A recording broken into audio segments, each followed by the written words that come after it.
kakapanindig balahibong karanasan sa labas ng inuupahan niyang apartment sa Marikina. Oh my God, merong umiiyak na babae sa loob ng sasakyan ko. Ayaw tumigil talagang dire-diretso, tsaka malakas. Bagay na hindi sinasadya ring na i-record daw ng kanyang kamera. Wait lang. Diyos ko Lord. Pakinggang mabuti. Wait lang. Wait lang. Wait lang. Para sa iba, hindi na raw ito nakapagtataka. Lalo't ang apartment ni Tiffany kung saan niya narinig ang iyak. Matatagpuan sa isang village sa Marikina kung saan maraming namatay noong bagyong Ondoy taong 2009. Ito ang Provident Village. Naglakad siya dyan, sumupulan dyan. Madumi siya, maputik. Ayan siya.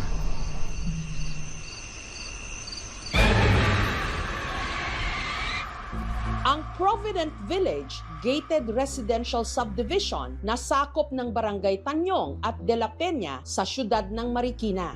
Napapalibutan ito ng Marikina River, kaya kapag masama ang panahon, lagi raw ditong bumabaha.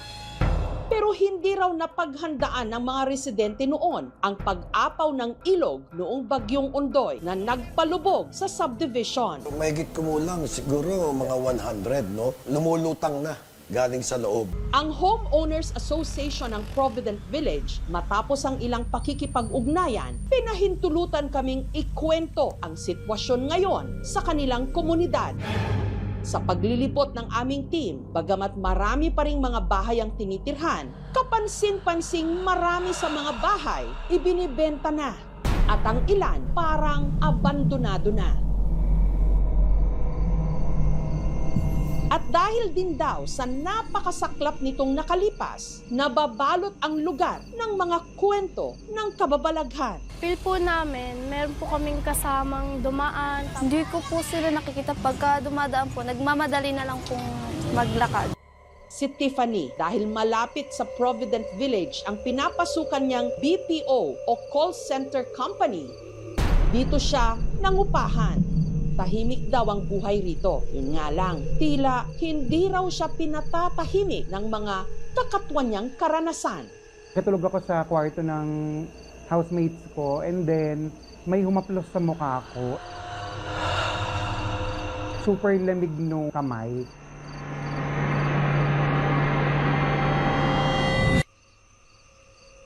Wala namang tao. Antok na rin ako during that time. So, dinedma ko lang siya, parang hindi ko siya big deal.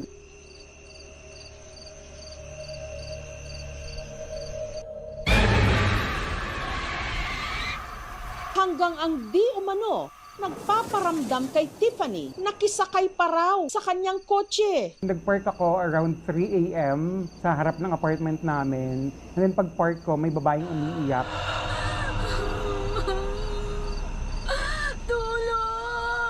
Parang iyak ng humihingi ng tulong. Talagang yung pakiramdam is nasa tabi ko lang siya.